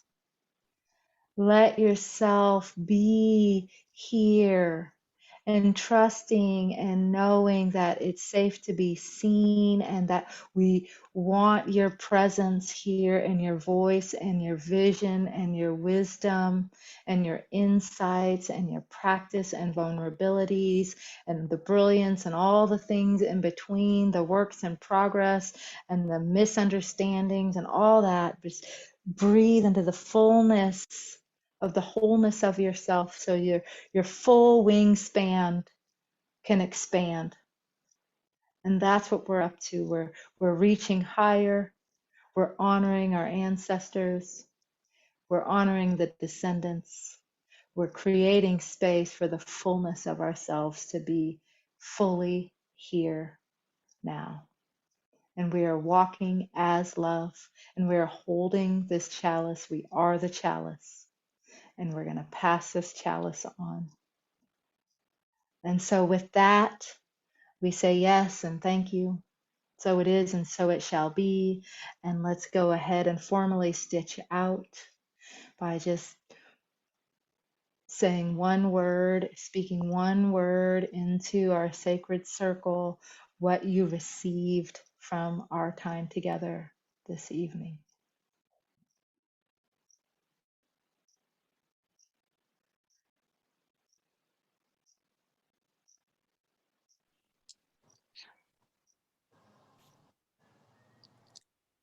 I'm taking openness.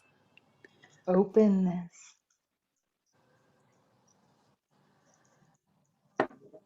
Openness.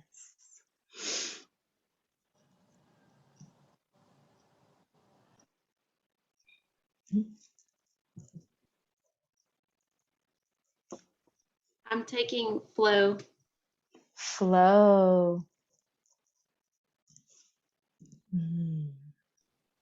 I'm taking nourishment. Nourishment.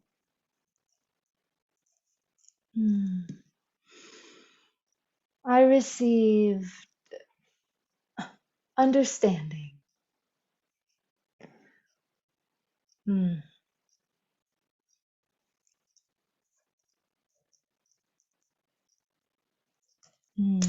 So beautiful. So with that, I'm formally bowing out. Thank you. Thank you. Thank you. I'm stopping the recording.